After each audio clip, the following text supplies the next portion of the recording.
So hi everyone, welcome back to the channel. And tomorrow we will have one of the most incredible finals ever, not just in the Asian Cup really.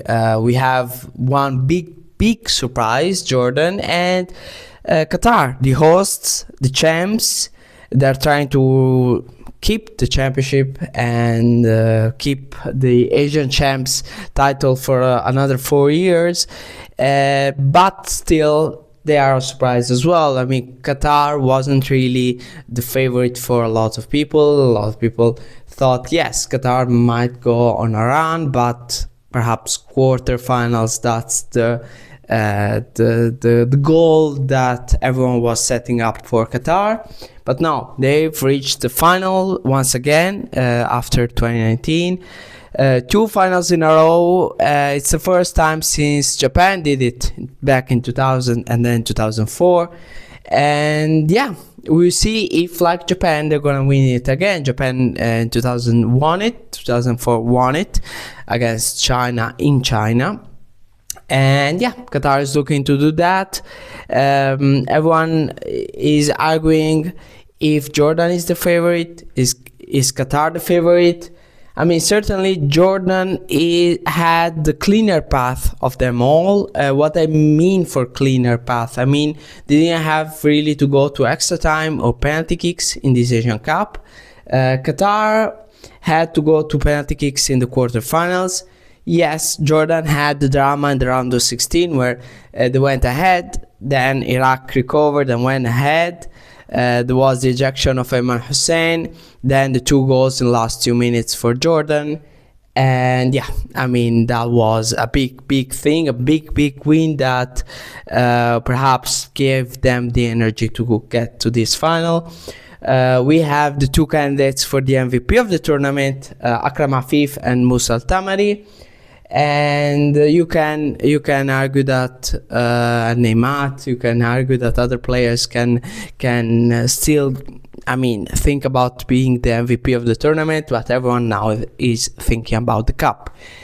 And yeah, 2 clean path for both teams. There is a loss for Jordan against Bahrain. That was a loss that perhaps was to avoid Japan, perhaps was really, I think, thinking about, yeah, whatever happens, we don't really care who will gonna match up.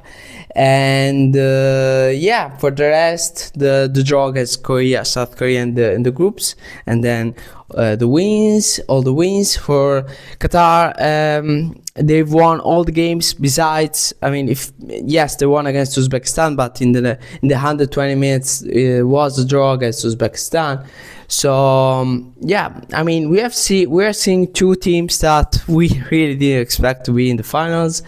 And yeah, looking back now at all the teams that we talked about in this Asian Cup, about Iran, about South Korea, about Japan, these big teams, about Saudi Arabia as well, these big teams, these big historical national teams in the Asian Confederation that wanted to get back to the cup after long droughts. Yes, Japan hasn't had really a long drought because their last win was back in 2011, but still in 2027 it's going to be 16 years without a cup. And for Japan, since considering the fact that since their first win in 1992, they've never had such a long drought. Like they didn't win 1996, then got back to the cup in 2000, didn't win to 2007, then won back in 2011.